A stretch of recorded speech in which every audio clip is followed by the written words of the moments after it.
Well, in Bologna, I try to walk down the major streets as less as possible. You have to cover your head or take the back road. Sometimes it can be really hectic because everybody knows you people are stopping you. Hey, Dan, can we take a picture? Hey, Dan, can you sign an autograph? Bologna is a basketball city.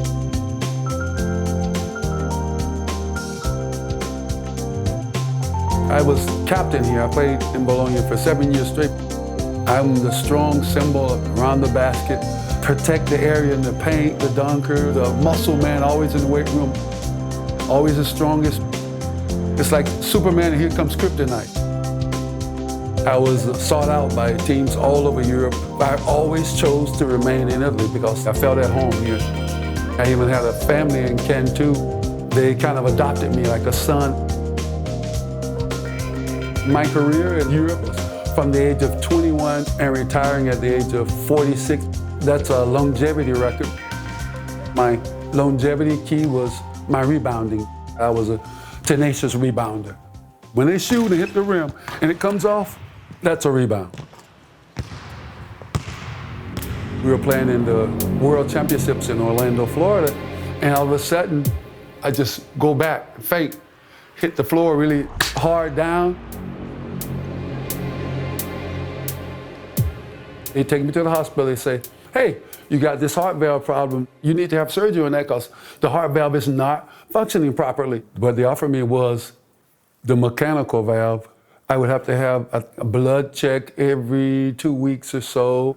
I travel a lot and they're saying, no, you have to stay where there's a center where you can have this blood test. I was like, no, I don't want to have surgery. I'm going to have to try and fight through it.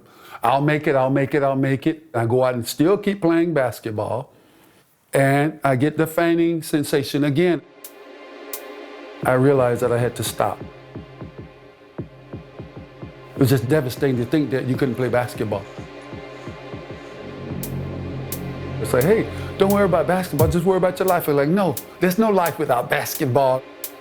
I felt the fatigue, doing stairs, walking around too much. You try and hide it, but people that are around you, close to you, they can feel it and see that.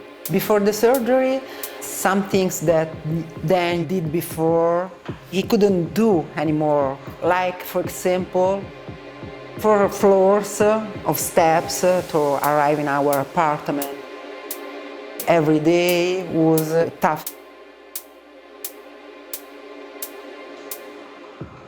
I met Elena by a friend of ours. I met her in her beauty shop.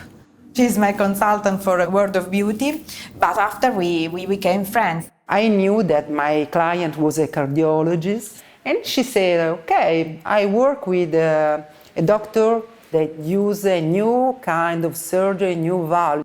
Then came to our hospital. I did the echocardiography, and I found the reality was it was a very, very, very severe aortic stenosis.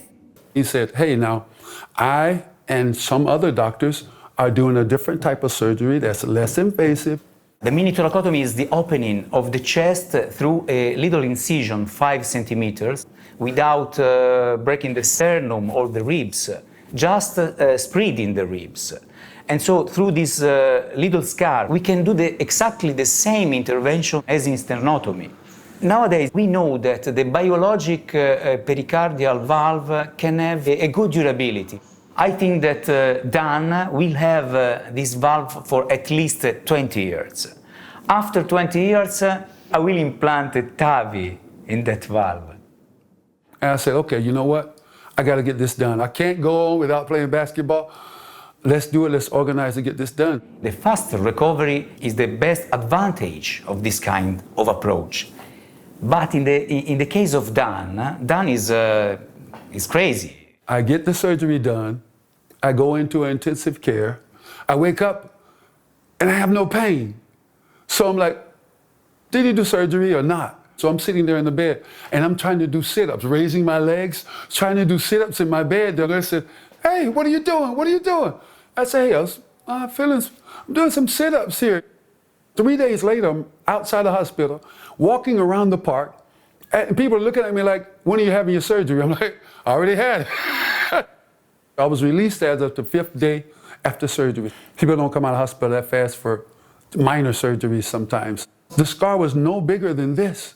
I was like, how can you go in and do all of this right through that little area right there? And when people look at it, it's like, did they really do heart surgery through that? Then feel that everything is good. He come back to do the things like before. This is my first actual workout on the court, including running, rebounding, dribbling, going up and down the court. The last time I was on the court, after this type of workout, I had this sensation in my heart and maybe a little bit of dizziness after the procedure. It feels also open and free, and I can move and enjoy. I can stop and breathe hard and breathe back in and ready to go again. I'm back to my usual life and getting back ready to play at the over 55 championship. We have all the rest of our life, and I hope a long time together to do what we want.